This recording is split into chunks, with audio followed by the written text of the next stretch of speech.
வணக்கம். அவனின்றி அணுவும் அசையாது. அவன் ஐக்கியப்பாடோடு தான் அனைத்துமே நடக்கிறது. அவன் ஐக்கிய நிலையில் தான், ஐக்கிய தொடர்புல தான் அனைத்துமே நடந்து கொண்டிருக்கிறது. நாம் அந்த இறைநிலையான ஐக்கிய நிலையில் இருக்கும்போது நிச்சயமாக கஷ்டங்கள் இருக்கும். எல்லா கஷ்டமும் இருக்கும். இக்கட்டான கஷ்டங்கள் இருக்கும். பிடி இருக்கும். ஆனால் பிடியா அவிழ்ந்துவிடும். அந்த அனைத்து பிடிகளுமே கட்டுகளுமே அவிழ்ந்துவிடும். அதை கண்கூடாவே நம்ம அறியலாம். ஆனால் கஷ்டம் இருக்கும். இல்லை, அவ்வளோதான். அது அந்த கட்டுகளை ஒவ்வொரு கட்டங்களாக கடந்து கொண்டே போகும்.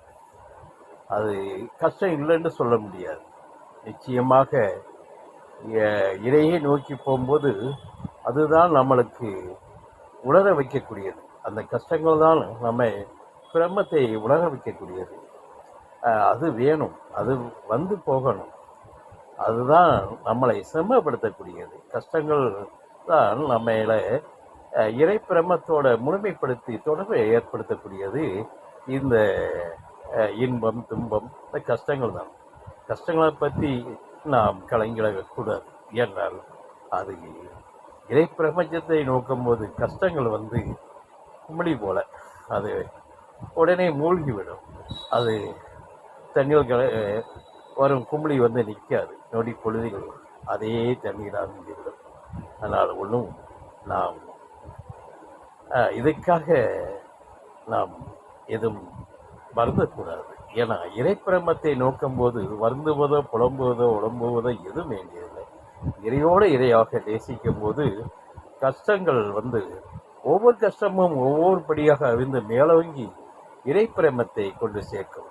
ஆனால் ஆரம்பத்தில் அந்த சிரமத்தையெல்லாம் ஏற்படுத்தும். அதில் மயங்கிடக்கூடாது, கலங்கிடக்கூடாது. கடந்து போகணும், ரொம்ப கடந்து போகணும். துன்பம் தானாக அவிழ்ந்து விடும்.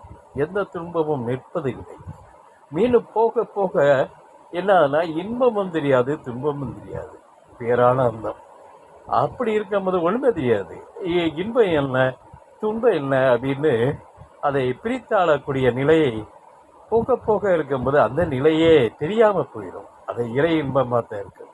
அதால் இறை நிலையோடு வாழுங்கள், பிரபஞ்சத்தோடு ஐக்கியப்படுங்கள்.